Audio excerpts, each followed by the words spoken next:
Au commencement était la parole, et la parole était avec Dieu, et la parole était Dieu. Elle était au commencement avec Dieu. Toutes choses ont été faites par elle. Rien de ce qui a été fait n'a été fait sans elle. En elle était la vie, et la vie était la lumière des hommes. Et la lumière, lui dans les ténèbres, et les ténèbres ne l'ont point reçue. Paix à toi qui m'écoutes, soldat, qui que tu sois, où que tu sois. Je sais que Jésus t'aime. Il est le seul qui est mort pour que tu aies la vie en abondance aujourd'hui. Merci de prendre encore du temps pour méditer avec moi la parole de Dieu. Que le Saint-Esprit remplisse le lieu où tu te trouves maintenant. Et éloigne de toi et de ta famille tout ce qui ne confesse pas le nom de Dieu. Qu'il vous donne la paix en abondance. Symbole de sa présence.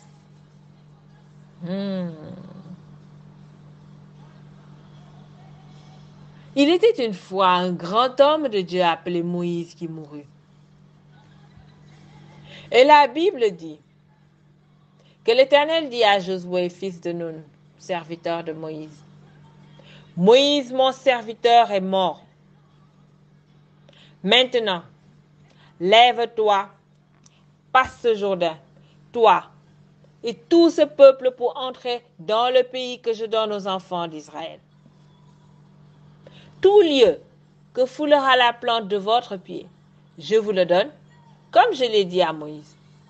Vous aurez pour territoire depuis le désert et le Liban jusqu'au grand fleuve, le fleuve d'Euphrate, le pays des Étiens, jusqu'à la grande mer vers le soleil couchant.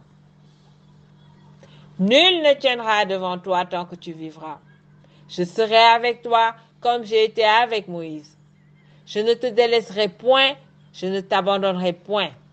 Fortifie-toi et prends courage, car c'est toi qui mettras ce peuple en possession du pays que j'ai juré à leur père de leur donner. Fortifie-toi seulement et aie bon courage en agissant fidèlement selon toute la loi que Moïse, mon serviteur, t'a prescrite. Ne t'en détourne ni à droite ni à gauche afin de réussir dans tout ce que tu entreprendras. Que ce livre de la loi ne s'éloigne point de ta bouche. Médite le jour et nuit afin d'agir fidèlement selon tout ce qui y est écrit. Car c'est alors que tu auras du succès dans tes entreprises. C'est alors que tu réussiras. Ne t'ai-je pas donné cet ordre? Fortifie-toi et prends courage. Ne t'effraie point, ne t'épouvante point, car l'Éternel, ton Dieu, est avec toi dans tout ce que tu entreprendras. Que le nom du Seigneur soit béni pour sa parole puissante qui nous fortifie. Josué était serviteur de Moïse. Voilà que Moïse est mort. Et Dieu s'adresse à lui pour que son œuvre continue. Comme il s'adresse à toi aujourd'hui, que Moïse et Josué, tous les deux, sont morts. Toi et moi, nous devons continuer l'œuvre des apôtres. Et donc, il nous dit, ne t'ai-je pas donné cet ordre, fortifie-toi et prends courage. Ne t'effraie point, ne t'épouvante point, car l'Éternel, ton Dieu, est avec toi dans tout ce que tu entreprendras.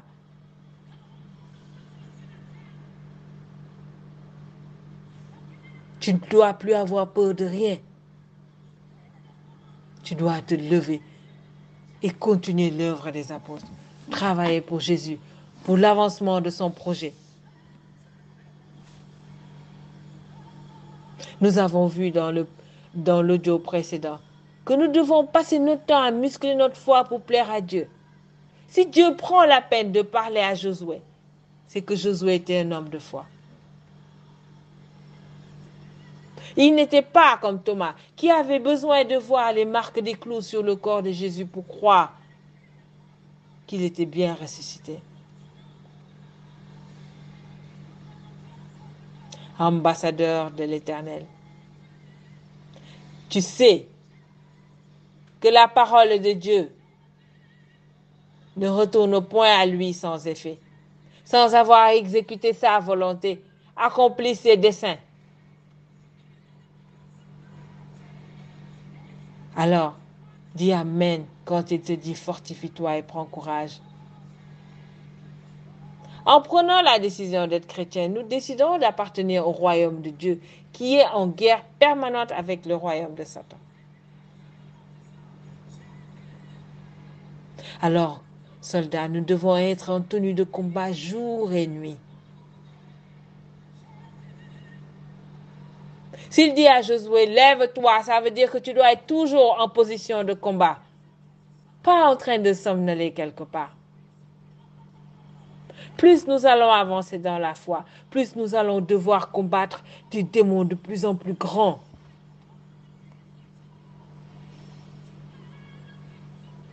Et parfois, nous serons en train de somnoler quand se pointera le feu d'une épreuve si grande et imprévue qui parfois réussira à nous abattre, nous démoraliser, nous couper même l'envie de prier, parfois même nous amener à être incrédules un moment, pleurer, murmurer, nous demander où est Dieu.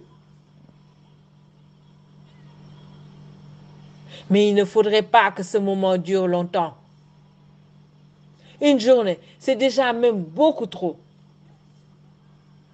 Qu'il faut se reconnecter vite au Saint-Esprit par la méditation de la parole pour reprendre nos forces et nous fortifier, reprendre courage, comme nous l'a demandé notre Dieu.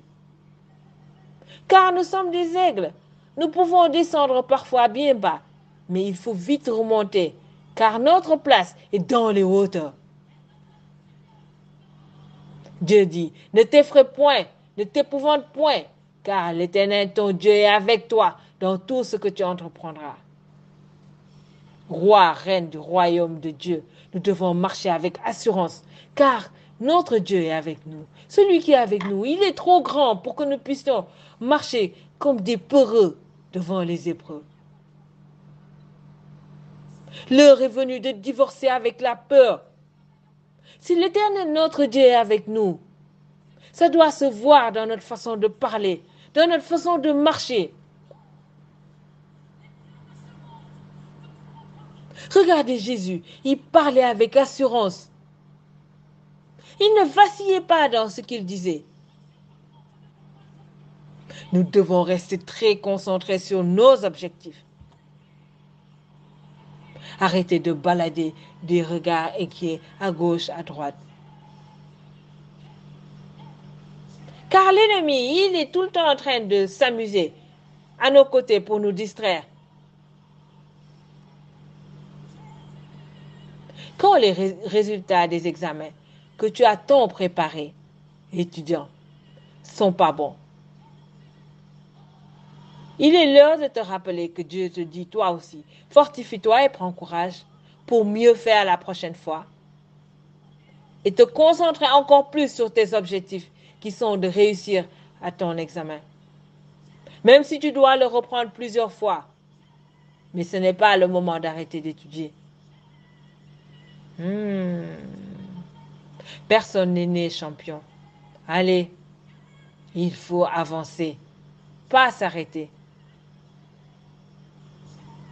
Et toi, homme marié, tu passes ton temps à faire des efforts pour être fidèle à ton épouse dans le mariage. Et voilà que des hommes riches passent leur temps à admirer ta jolie épouse.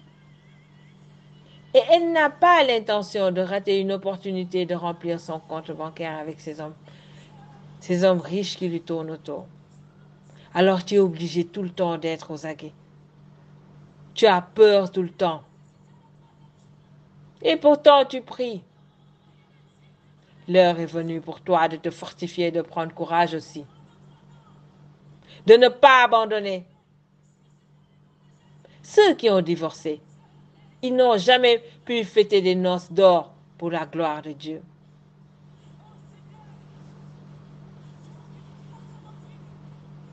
Et toi, jeune fille, tu désires te marier, mais il n'y a que des hommes mariés qui défilent au-devant de toi. Tu es fatigué d'attendre. Mais c'est l'heure pour toi aussi de te fortifier et de prendre courage. Et de ne surtout pas oublier que tu es également l'épouse du Saint-Esprit. et que tu n'as pas le droit de lui être infidèle.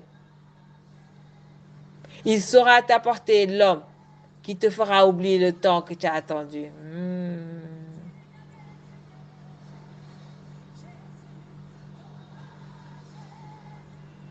Et toi, jeune fille, les études sont bien longues. Tu as envie de tout arrêter pour te marier, pour travailler, pour gagner de l'argent. Non, l'heure est venue pour toi aussi de te fortifier, de prendre courage, de prier sans cesse afin de te fortifier.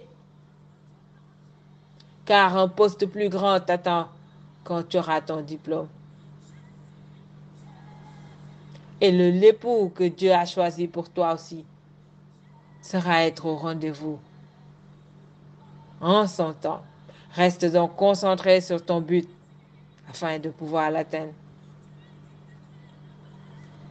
Beaucoup de personnes abandonnent leur projet parce qu'à un moment ou à un autre, ils ont manqué de force et de courage pour persévérer. C'est important donc de savoir que toi, en tant qu'ambassadeur, en tant que roi, reine,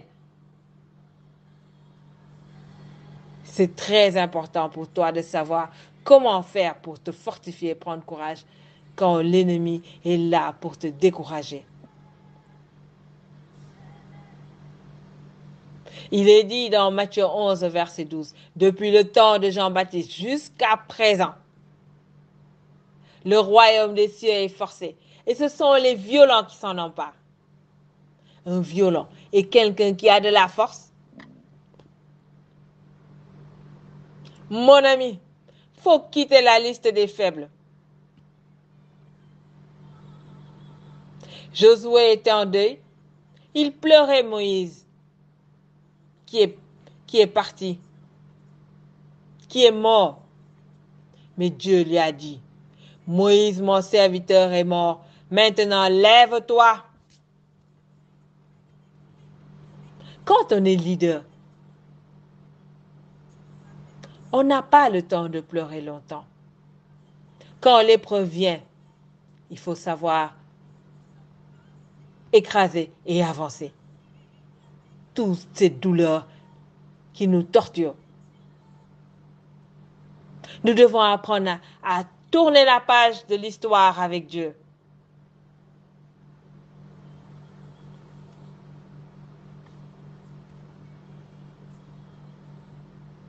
Nous n'avons plus le droit de passer notre temps à pleurer pour quelque chose qui s'est passé dans notre vie. Il y a du travail. Nous devons continuer l'œuvre de Dieu, car l'ennemi, lui, il est en train de continuer d'avancer dans nos vies.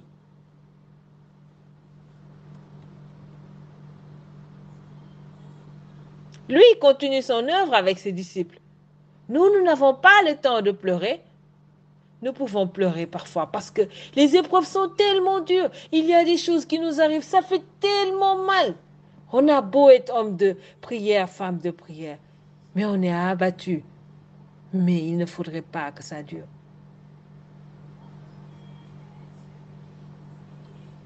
Leader, nous devons apprendre à fuir ce qui nous affaiblit. Le banc des moqueurs, tous ces gens qui racontent des histoires. C'est tellement agréable d'être avec les gens qui se moquent des autres, qui racontent des mensonges pour se donner de la valeur. C'est amusant, ça fait rire, ça fait plaisir à la chair. Être avec un homme marié pour écouter quand il te raconte des histoires, qu'il t'aime, alors que la nuit il roucoule dans les bras de sa femme, qu'il n'a pas l'intention de quitter. Les bavardages inutiles. Être quelqu'un de méchant, que tout le monde craint. Être dans la drogue, être dans les vapes, l'alcool, la prostitution, l'adultère. Je ne cesserai jamais de revenir dessus. Toutes ces choses qui nous rendent faibles, qui fait de nous des esclaves de l'ennemi. Il est écrit, qui pourra monter à la montagne de l'Éternel? Qui s'élèvera jusqu'à son lieu saint? celui qui a les mains innocentes et le cœur pur, celui qui ne livre pas son âme au mensonge et qui ne jure pas pour tromper, celui-là seul obtiendra la bénédiction de l'Éternel, la miséricorde du Dieu de son salut. Leader chrétien, Dieu te donne le secret pour te fortifier. Il te dit, fortifie-toi seulement et aie bon courage en agissant fidèlement selon toute la loi que Moïse, mon serviteur, t'a prescrite. Ne t'éloigne ni à droite ni à gauche, afin de réussir dans tout ce que tu entreprendras. Que ce livre de la loi ne s'éloigne point de ta bouche. Médite-le jour et nuit, pour agir fidèlement selon tout ce qui y est écrit, car c'est alors que tu auras du succès dans tes entreprises. C'est alors que tu réussiras.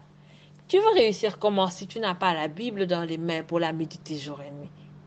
Faut m'expliquer? Parce que si lui, le divin qui t'a envoyé ici en pèlerinage, il te dit que c'est là le chemin. Toi, tu ne peux pas prendre un autre chemin et dire que c'est là-bas le chemin et dire qu'il faut que tu réussisses là-bas. Après, tu pleures. Tu dis, mais priez pour moi, alors que tu ne fais pas ce que le divin a dit. S'il te demande de te fortifier et de prendre courage, c'est qu'il sait que l'ennemi rôde autour de toi. Il cherche qui il va dévorer. Et si tu n'es pas avec ta Bible dans les mains, en train de méditer jour et nuit la parole de Dieu comme il te l'a demandé, tu seras toujours dans des positions de faiblesse.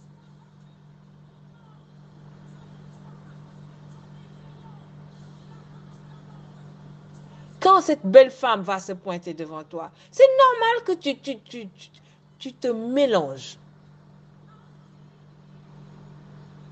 Parce que tu es faible.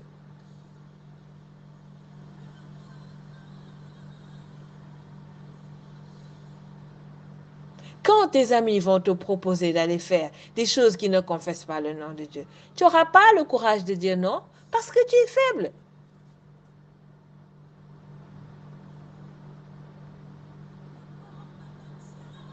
Quand tu auras passé toute une année à bosser pour avoir le bac et tu as échoué, tu n'auras pas le courage de reprendre, mais parce que tu es faible. Tu seras en train de calculer qu'est-ce que les gens vont se dire, comment on va me regarder, mais parce que tu es faible. Pour un aigle qui est dans les hauteurs, ça c'est des détails. Il persévère parce qu'il a un objectif.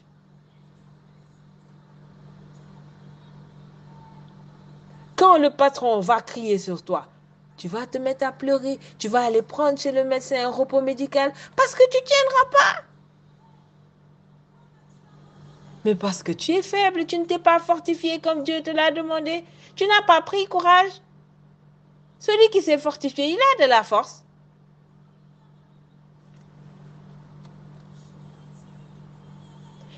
Il est dit dans le psaume 24, porte, élevez vos linteaux, élevez vos portes éternelles, que le roi de gloire fasse son entrée. Qui est ce roi de gloire? C'est l'Éternel fort et puissant. L'Éternel puissant dans les combats.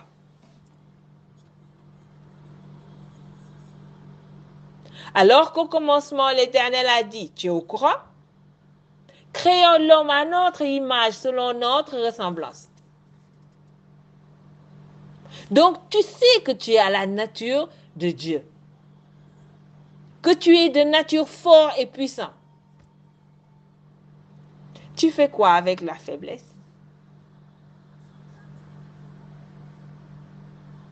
Tu ne seras même jamais à l'aise dans la faiblesse, car ce n'est pas ta nature.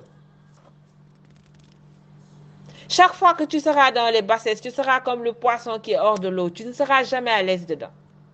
Par contre, quand tu seras en train de te fortifier avec la parole de Dieu, ta joie sera, je ne sais pas comment le dire, on ne pourra pas mesurer ta joie.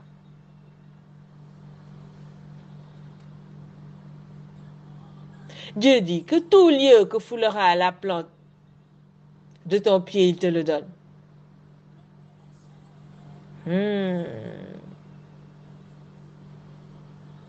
Mais il ne peut pas te donner le lieu que foule la plante de ton pied si tu ne combats pas. Parce que les gens que tu vas aller trouver là-bas, ils ne vont pas te faire de cadeaux. Regarde bien ce qu'il dit. Tout lieu que foulera la plante de votre pied, je vous le donne. Comme je l'ai dit à Moïse, vous aurez pour territoire depuis le désert et le Liban, jusqu'au grand fleuve, le fleuve d'Euphrate, tout le pays des Étiens, jusqu'à la grande mer vers le soleil couchant.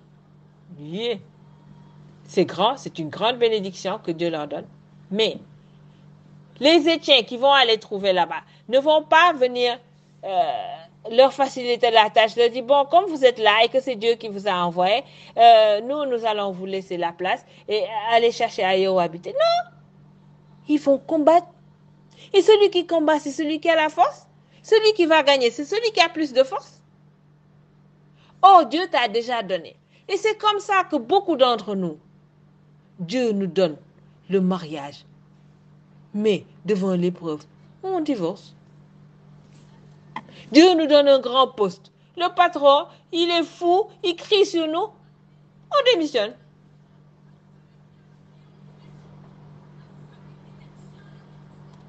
On n'a qu'à faire comment? On ne s'est pas fortifié, on n'a pas pris courage. Or, vous avez entendu que Dieu a dit qu'il aime David, que David est l'homme selon son cœur. Mais vous pensez pourquoi? C'est parce que David aime le combat. David est tout le temps en train de se battre. Mais c'est parce que il est de la même nature que Dieu. Même s'il a fait beaucoup d'erreurs, ça, je n'en parle pas. Je parle de son côté positif. Il a passé tout son temps à combattre. Et Dieu, il dit qu'il est l'Éternel des armées. Alors, il faut que tu te lèves, que tu combattes. Il faut arrêter de dire, c'est la volonté de Dieu, c'est la volonté de Dieu. Oh!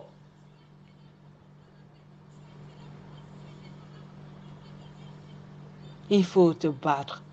Il faut te fortifier jour et nuit, comme Dieu te l'a demandé. Dieu aime la guerre. Il aime combattre et avoir la victoire. Alors, mon ami soldat, l'heure est venue pour toi de te lever. Porte ta tenue, positionne-toi pour le combat, pour régner au sommet où Jésus te conduit. Mais n'abandonne pas. Ce que Dieu a pris soin de te donner, tu ne peux pas abandonner ça parce que tu es découragé. Parce que l'ennemi te persécute. Tu dois te lever et combattre.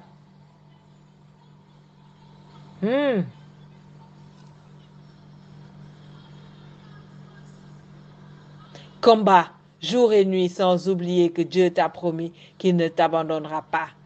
Il n'est pas un homme pour mentir. Il est donc bien avec toi.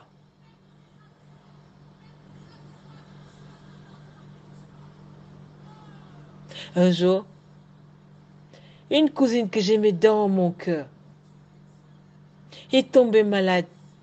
Il est décédé si vite. J'étais là à la veille de son décès. Je l'ai regardé souffrir de ce cancer. Je ne pouvais rien faire. J'ai prié, j'ai tout fait, mais je la voyais, elle ne faisait que maigrir, que maigrir. Je ne sais pas comment faire. Mais j'aimais cette cousine comme si elle était ma propre sœur. Et quand elle est morte, j'ai pas arrêté de pleurer, de pleurer, de pleurer. Je conduisais un jour. Et j'ai cogné un chien. Il a tellement crié que ça m'a fait quelque chose de voir ce chien que j'avais cogné partir avec sa jambe cassée. Et j'ai dit, Seigneur, Seigneur. Il m'a dit, mais tu vas arrêter de pleurer ta cousine qui est morte. Quand est-ce que tu vas tourner la page? Alors j'ai dit, donne-moi la grâce d'arrêter de penser à ça. Et j'ai reçu la grâce. J'ai compris qu'il fallait arrêter de pleurer. J'ai recommencé à prier, moi qui avais arrêté de prier parce que j'étais fâchée contre le Seigneur. J'ai dit, j'ai prié, tu ne m'as pas écouté. Tu as laissé ma cousine mourir. J'étais fâchée, je n'allais plus à la messe. Mais quand j'ai cogné ce chien-là, j'ai compris que je n'étais pas sur le chemin avec mes larmes. J'ai recommencé à me fortifier avec la parole, à réciter jour et nuit mes psaumes, et j'ai retrouvé ma paix. Alors, mon ami, quel que soit ce qui te fait mal, lève-toi, fortifie-toi et prends courage. N'oublie pas, tu es un leader sur qui Dieu compte pour aider les autres qui sont faibles. Que l'onction de leader t'accompagne jour et nuit dans ta vie. Que Dieu demeure toujours à tes côtés pour combattre avec toi, comme il a été avec Moïse, avec Josué, avec David. Son nom est l'Éternel des armées. Moi, je suis la servante du Dieu Tout-Puissant. Mon nom, c'est Soldat Victoire.